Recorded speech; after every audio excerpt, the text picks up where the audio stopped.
Asian cup বাছাই পর্বে Bangladesh football দলের সামনে সিঙ্গাপুরের বিপক্ষে অ্যাওয়ে ম্যাচ। আগামীকাল মঙ্গলবার সিঙ্গাপুরের কালাং জাতীয় স্টেডিয়ামে হবে ম্যাচটি। বাছাই পর্বে বাংলাদেশের শেষ ম্যাচ এটি। টুর্নামেন্টের মূল পর্বে খেলার স্বপ্ন ভেঙে গেলেও এ ম্যাচটিকে বাড়তি গুরুত্ব দিয়েই খেলছে বাংলাদেশ। জয় দিয়ে বাছাইয়ের শেষটা রাঙাতে চায় তারা। সবার জানা, ঘরের মাঠে সিঙ্গাপুর প্রবল প্রতিপক্ষ। ইতোমধ্যে এশিয়ান কাপের মূল পর্বে খেলা নিশ্চিত করেছে তারা। সম্পূর্ণ নির্ভর হওয়া দলটির বিপক্ষে ম্যাচ সহজ হবে না। এজন্য সিঙ্গাপুর ম্যাচের আগে শক্তিশালী দলের বিপক্ষে খেলে প্রস্তুত হতে চেয়েছিল বাংলাদেশ।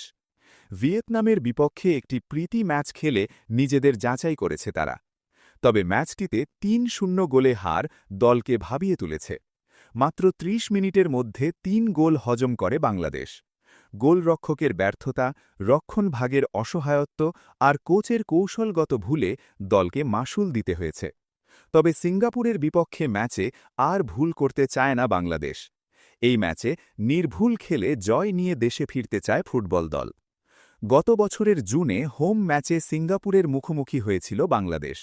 ঘরের মাঠে দেওয়ান হামজা চৌধুরীর অভিষেক ম্যাচ ছিল এটি।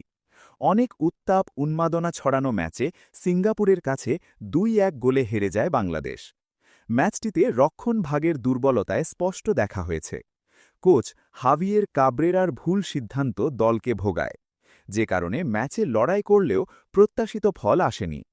হামজার রক্ষণ ছেঁড়া পাস থেকে বল পেয়ে অসাধারণ এক গোল করেছিলেন রাকিব হোসেন। কার্ডজনিত সমস্যার কারণে সিঙ্গাপুর ম্যাচে তাকে পাচ্ছে না বাংলাদেশ। একই কারণে খেলতে পারছেন না পরীক্ষিত ডিফেন্ডার তপু বর্মনও। এশিয়ান কাপ বাছাইয়ে এ পর্যন্ত ৫ ম্যাচ খেলে বাংলাদেশের অর্জন ৫ পয়েন্ট। বি গ্রুপে ৪ দলের মধ্যে বাংলাদেশের অবস্থান তৃতীয়।